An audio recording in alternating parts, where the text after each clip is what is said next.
Hi everyone, Happy New Year. I am back at my desk at Pharmacy Recruit and thought I would just provide you with an update of the market. I'll try to be as brief as I can, but have got probably quite a lot to say. I've been quite busy in the last month doing my whole of life vaccinator and am quite proud to have finished my assessment, and now I am able to vaccinate babies. So that's been interesting learning. I've really enjoyed getting into a medical centre and seeing what the nurses do. They are very skilled people.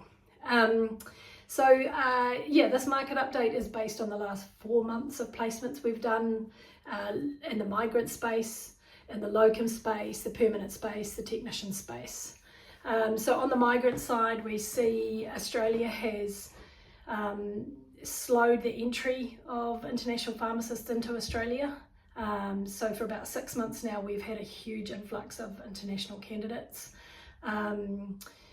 We have 5 years of experience in this area, and we do charge fees, and you are welcome to try and get an international pharmacist yourself. What you will get if you pay our fees is that you will get a pipeline of 300 applicants that we've built up over 5 years. So you'll get the most ready and best candidates at the time. You'll also get our experience in that process. There are many twists and turns to bringing an international pharmacist in, both bringing them in, but also after they arrive, and quirky things that go on. Give us a call if you want our support throughout that process, and are happy to pay the fees. Then we would be very happy to provide you with some Zoom interviews. Our Zoom interviews for candidates that we have ready will be running for January, February and March. I have a very early cut-off for interns because I want them to arrive on time. So I will be cutting off in June or July this year for 2026 interns. If you need us, give us a call. If you want a candidate or you want a couple of Zoom interviews with some of our candidates to see whether you might employ them, then by all means get in touch. You will need to be an accredited pharmacy, but if you find a candidate you like, we can pretty much tidy that up quite quickly. On the locum side, there is a silent protest going on in our industry where pharmacists have left or are leaving their permanent jobs to go locuming. This is purely rate-based. There is a slight aspect of flexibility and control in there, but it's mostly according to rate. We all agree the funding model needs revisiting in pharmacy, but until that happens, we are going to see this silent protest continue. The locums that we're placing are getting $15 to $20 more an hour than our regular pharmacists perhaps, and that does include the contractors' ACC requirements, KiwiSaver, annual leave and sick leave. They're getting a much better rate, and we're seeing them leave in droves. On the permanent side, to match that, there is a reluctance to sign a permanent contract. That has been the case for about a year.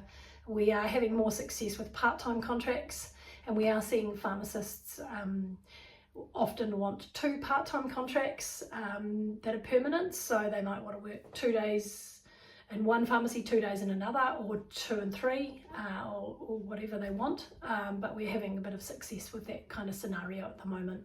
So owners, if you are finding it hard to find a pharmacist, you really need to work on that succession, utilising migrants if you can, but also creating a buffer of staff from part-time pharmacists as well. I don't really see the pharmacist shortage correcting itself until about 2029. The reason I choose 29 is because here in the Waikato we have a Masters of Pharmacy starting this year with a very small cohort. So it's a 2-year course and then an internship. Cohort 2 next year will be a bit bigger, and hopefully, and so my 2030 call is really related to that cohort 2 getting out into the workforce, and with those additional pharmacists qualifying, that is really what is required here, and it will alleviate the situation somewhat. With regards to permanence also, there has been quite a movement from community and back into clinical, into hospital jobs. The hospital rate of pay has been revisited in 24.